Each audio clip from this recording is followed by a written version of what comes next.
It started on a chilly Saturday morning when my mom called me into the living room.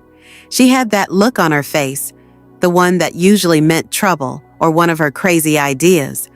Our dog, Max, was sitting at her feet, wagging his tail like he knew something exciting was about to happen. I thought maybe she just wanted me to take Max out for a walk or help with some training, but what she said next left me speechless. "Get your phone," she said, a strange smile playing on her lips. "We're going to record something with Max today." At first, I thought it was just another one of her DIY projects for social media. She loved posting videos of Max doing silly tricks or wearing ridiculous costumes. But this time, there was something different in her voice, a seriousness that made me uneasy. "What kind of video?" I asked, glancing at Max, who was still clueless and happy as ever. "You'll see," she replied, her tone dismissive but firm. "Just trust me on this. It's going to be good for all of us." I couldn't shake the feeling that whatever she had in mind wasn't as innocent as she made it sound. My mom was always pushing boundaries, constantly chasing the next big idea. She had this way of making things sound harmless until you were in the middle of it, questioning how you got there. As she walked into the other room to gather her supplies, I sat on the couch with Max, running my hand over his soft fur. He looked up at me with those big brown eyes, completely unaware of the strange energy in the room. "What do you think she's up to, buddy?" I whispered. Max just tilted his head, like he always did when he didn't understand what I was saying. Minutes later, my mom returned, holding a small box and her phone in hand. Her smile widened as she set everything down on the table. "All right," she said, clapping her hands together. "Let's get started." I had no idea what was coming, but I knew one thing for sure. It was going to be something I'd never forget.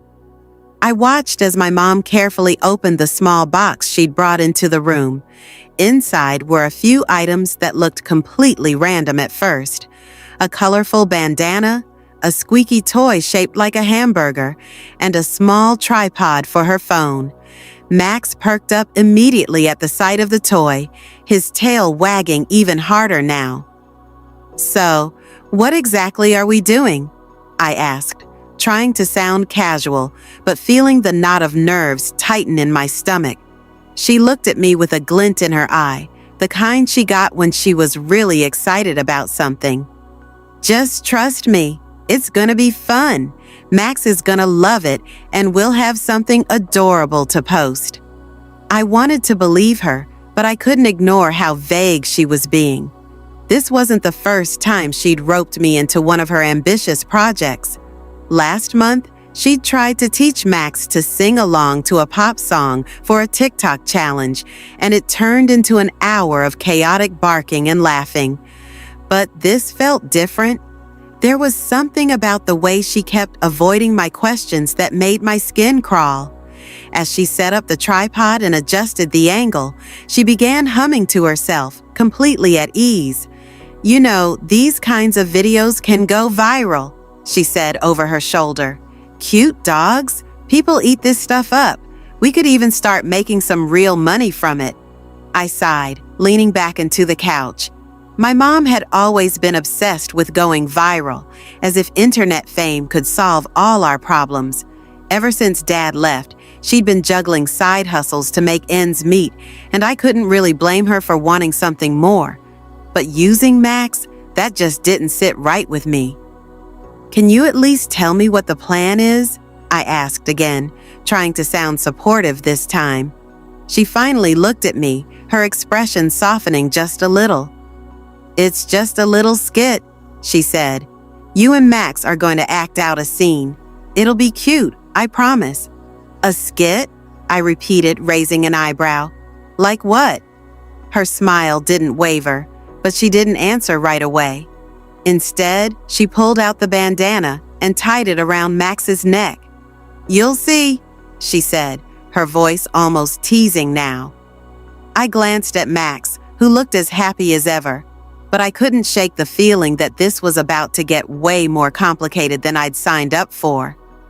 As my mom finished tying the bandana around Max's neck, she started positioning the tripod and setting up her phone. The way she moved, so focused and deliberate, made me feel like I was the only one in the room questioning this whole thing.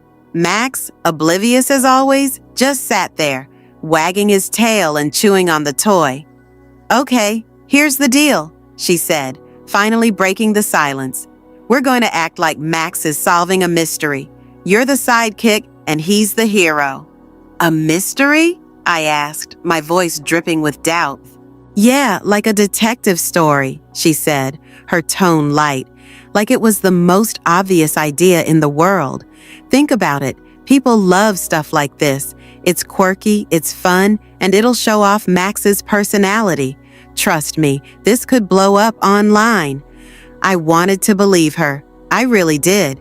But something about the way she was brushing off my concerns made me uneasy.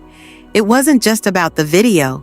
It was the way she seemed so desperate, like she was clinging to this idea as if it could fix everything.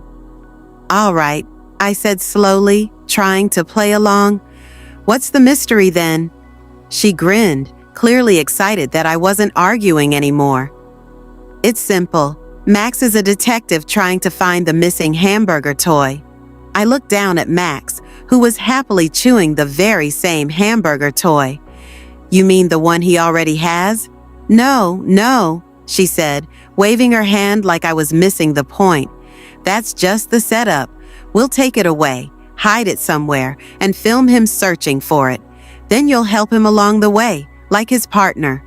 It sounded harmless enough, but the way she kept emphasizing the word viral earlier had me on edge. There had to be more to this. As she explained the rest of the plan, I noticed little details that didn't quite add up. She'd already picked specific spots to film, places where Max was supposed to find clues. There was even a small bag of props she'd stashed away, including a pair of plastic sunglasses she wanted Max to wear for the big reveal. The more she talked, the more I realized how much effort she'd put into this. It wasn't just a fun idea. It was something she'd been planning for days, maybe weeks. And while it wasn't unusual for her to go all in on a project, this one felt different. "Why does it feel like there's more to this than you're telling me?" I finally asked, narrowing my eyes at her. She froze for just a second, barely noticeable, before laughing it off. "Don't overthink it," she said. "It's just for fun." But that pause, that hesitation, it told me there was definitely more to this. As we started filming, Max played his part perfectly, sniffing around and wagging his tail like the world's cutest detective. But the more I followed my mom's directions, the stranger it all felt. She kept making me reshoot scenes, adjusting angles, and insisting we get it just right. And then, halfway through the shoot, she slipped up. "Do you think this will impress them?" she muttered under her breath, barely loud enough for me to catch. "Impress who?" I asked, stopping in my tracks. Her face went pale for a split second before she forced a smile. "No one. It's nothing. Let's just keep going." But it wasn't nothing. I could tell she was hiding something, and whatever it was bigger than a simple video. The tension in the room was thick now, and even Max seemed to pick up on it. He stopped wagging his tail and looked up at me, almost like he was asking if everything was okay. I wanted to press her for answers, but I knew better than to push too hard. My mom wasn't the type to share unless she was ready. And whatever this was, she clearly wasn't ready to talk about it. For now, I had to play along, but in the back of my mind, I couldn't shake the feeling that this fun little video was about to lead to something much bigger and far more complicated than either of us had planned. As the filming went on, the atmosphere in the room became more tense. My mom's excitement was now laced with something else: urgency. Every time I asked a question, she brushed it off or redirected my focus back to the mystery we were creating. Max, ever the happy-go-lucky dog, seemed to sense the shift too. He started pacing between takes, looking from me to my mom with a nervous energy I'd never seen in him before. We moved to the kitchen for the next scene, where Max was supposed to find a clue. My mom had placed a small piece of paper under one of the chairs, scribbled with what looked like a random sequence of numbers. She handed it to me, instructing me to act surprised when Max discovered it. "What's this supposed to mean?" I asked, holding up the paper. "It's just part of the story," she said, avoiding eye contact. "But why numbers? Shouldn't it be something related to the missing toy?" "It's called building suspense," she replied, her voice sharper now. "Trust me, it'll make sense later." Her tone shut me up for the moment, but the uneasiness in my chest was growing. This wasn't just a fun, lighthearted video anymore. It was starting to feel like a puzzle, one where I was missing too many pieces to understand the bigger picture. As we continued filming, little things began to stand out. My mom kept glancing at her phone, checking messages that she quickly hid when I tried to look. She was more on edge than usual, snapping at me for minor mistakes, or fumbling with her words when I asked her about the next scene. Finally, we moved to the backyard for what she called the grand finale. The plan was for Max to solve the mystery by finding the hamburger toy buried in a pile of leaves. She had me scatter the leaves while she adjusted the tripod and set up the perfect shot. As I worked, I noticed her phone light up on the patio table. The screen briefly showed a notification, something about an upcoming meeting. My heart sank. Was this video really just about going viral, or was she using it for something else? "All right, let's wrap this up," she called, her voice unusually high-pitched. Max was already sniffing around the leaves, tail wagging like crazy. He didn't need much direction. His love for that squeaky toy was enough to keep him motivated. But as he dug through the pile, something unexpected happened. Instead of the toy, Max unearthed a small black notebook. He barked excitedly, pawing at it until I stepped in to grab it. "What's this?" I asked, holding it up. My mom's face froze. For a split second, she looked panicked, like she hadn't planned for this. Just put that back," she said quickly, her voice trembling. "Why? What is it?" "It's nothing," she snapped, reaching for it. "It's not part of the video. Let's just stick to the plan." But her reaction only made me more curious. I opened the notebook before she could stop me, flipping through pages filled with handwritten notes. Some were messy and hard to read, but a few stood out. Dates, names, and even numbers that matched the ones on the paper we'd found earlier. "Mom," I said, my voice low, "what is this?" She didn't answer. Instead, she stared at me, her expression a mix of fear and frustration. Max sat between us, his head tilted as if he could feel the tension building. "It's complicated," she finally said, her voice barely above a whisper. "I didn't want you to find out like this." "Find out what?" I pressed, my mind racing. But before she could explain, her phone buzzed again, the screen lighting up with another notification. This time, I caught the name of the sender, and that's when everything started to click. Whatever this was about, it wasn't just a video anymore. It was something much bigger and much more dangerous than I could have ever imagined. The name on the phone's screen wasn't familiar, but the message beneath it sent a chill down my spine. "Ready for tonight? Don't forget the files." I stared at the glowing words, the notebook still clutched in my hand. "Mom, what's going on?" I asked, my voice shaking now. "Who is this? What files?" Her face tightened, the panic from earlier giving way to something harder to read. For the first time, she looked truly cornered. "It's not what you think," she said, reaching for the notebook. "I'll explain everything, but you have to trust me." "Trust you?" I pulled back, clutching the notebook tighter. "You've been hiding all of this from me. What are you even doing with Max in this whole setup?" She took a step closer, her hands out like she was trying to calm me down. It's complicated, okay? I needed your help because people are watching." "Watching?" I repeated, my voice rising. "What do you mean, watching?" Before she could answer, Max started barking again, his nose pressed against the pile of leaves. He pawed furiously, uncovering another object. This time, it wasn't just a toy or something harmless. It was a small, shiny USB drive, its surface scratched, but intact. I picked it up, my mind racing. "What is this, and why was it hidden?" Her face paled as she stared at the drive. "That's what they want," she said quietly, almost to herself. "Who's they?" I demanded. She hesitated, glancing around as if someone might be listening.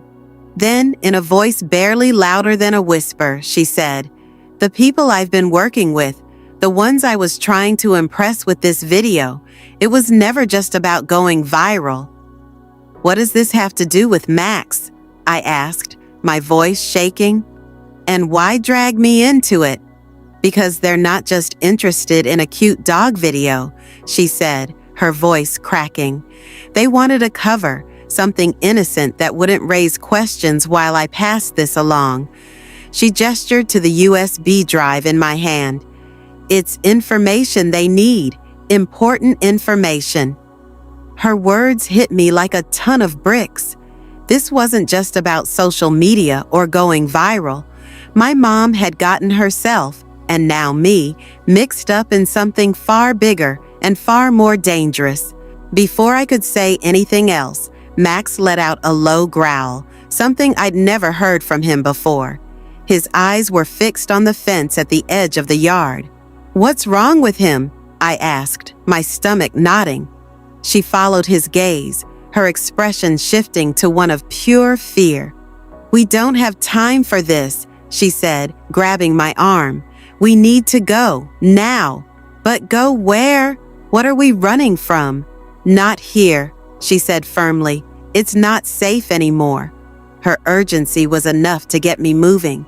But as we turned toward the house, I caught sight of something, or someone, standing just beyond the fence, a shadowy figure watching us, still and silent. Max growled louder, his body tense and ready. My mom froze, her grip tightening on my arm. "They found us," she whispered. And just like that, everything we'd been doing, the video, the clues, the buried secrets, shifted into something much more terrifying. Whatever was happening, it wasn't just a game anymore. This was real, and we were right in the middle of it. The figure by the fence moved closer, stepping out of the shadows. It was a man dressed in dark clothing, his face partially obscured by a hat. My mom's grip on my arm tightened as she whispered, "Stay behind me." Max, sensing the tension, barked fiercely, his hackles raised like he was ready to defend us. The man stopped a few feet away, raising his hands to show he wasn't a threat. "Relax," he said, his voice calm but firm. "I'm not here to hurt you. I just need the drive." My mom didn't budge. "Who sent you?" she demanded, her voice stronger than I expected. "Same people you've been dealing with," he replied. "But things have changed. You've drawn too much attention, and they're not happy about it." I looked between them, my heart racing. "What's on this drive?" I asked, holding it up. The man's gaze shifted to me, his expression hardening. "It's better you don't know," he said flatly. "No," I said, my voice shaking but firm. "You've dragged us into this mess. I deserve to know what this is all about." The man hesitated, then sighed. "It's corporate data," he admitted. "Sensitive information about deals, contracts, stuff that could ruin some very powerful people. Your mom agreed to deliver it, but now it's become a liability." My mom shot him a glare. "I didn't agree to be followed or threatened," she snapped. "You promised this would be clean." "It was supposed to be," he said, his tone sharp, "but you've made things complicated." Before she could respond, another shadow moved in the corner of my eye. I turned, and my stomach dropped as two more figures emerged from the side of the house. Unlike the first man, they didn't bother with pleasantries. One of them barked, "Hand it over now." Max barked louder, stepping in front of me protectively. My mom glanced at me, her face pale but determined. "Run," she whispered. "What?" I stammered. "Take Max in the drive," she said, shoving me toward the back door. "I'll handle this." "No, I'm not leaving you," I protested, but the urgency in her eyes told me there wasn't time to argue. "Go," she shouted. Before I could process what was happening, Max and I were running through the house. I heard voices behind me, angry and frantic, but I didn't look back. My hands were shaking as I clutched the USB drive, my mind racing with questions. We bolted out the front door and down the street, my heart pounding in my chest. Max stayed close, his barking keeping my fear at bay. But as we rounded a corner, a car screeched to a halt in front of us. For a second, I thought we were trapped. But then the driver's window rolled down, and to my shock, it wasn't a stranger. It was my mom. "Get in," she yelled, her voice urgent. I didn't hesitate. Max and I jumped into the car, and she sped off, leaving the house and the shadowy figures behind. "How did you—" I started, but she cut me off. "Later," she said, her focus on the road. "We're not out of this yet." As the car sped through the night, my mom handed me her phone. "There's an address in the notes," she said. "That's where we're taking the drive. They'll protect us." I opened the Notes app and froze. The address wasn't some random office or safe house. It was our family cabin, a place we hadn't been since my dad left. I looked at her, confused. "Why there?" She glanced at me briefly, her expression unreadable. "Because your dad's the only one who can fix this." The words hit me like a punch to the gut. The man who had walked out on us years ago was somehow tied to all of this. The answers I thought I was getting only led to more questions. As we drove into the darkness, one thing became clear. This wasn't over, not by a long shot. The cabin came into view just as the first light of dawn crept over the horizon. The sight of it stirred memories I hadn't thought about in years. Summer trips, campfires, and the way my dad used to carry me on his shoulders when I was too tired to walk back from the lake. But those memories were As we pulled up, Max barked softly, his tail wagging uncertainly. My mom cut the engine and turned to me, her face lined with exhaustion but steadied by resolve.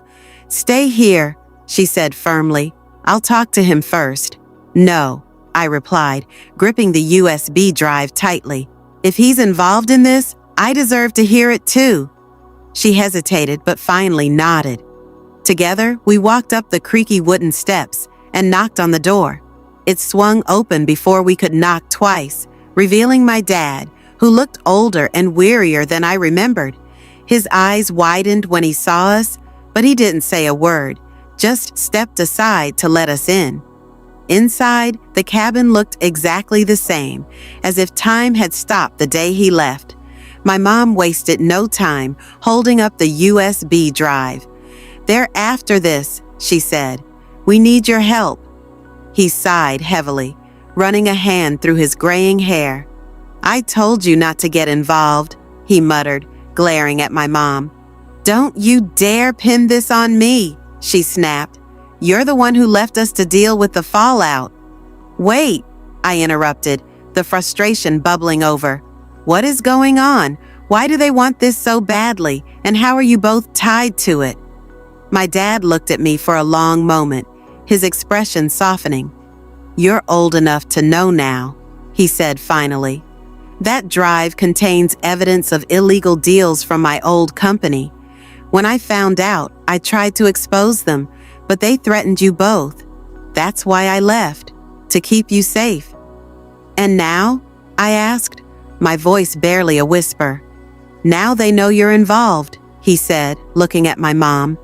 "We have to end this, together." For hours, we worked on a plan. My dad called a contact he trusted, someone in law enforcement who could use the evidence safely. My mom and I kept Max calm, his presence a comforting constant in the chaos. By midday, we were on our way to a meeting point in a public park, surrounded by families and joggers, a safe place to hand off the drive. The tension was unbearable, but the handoff went smoothly.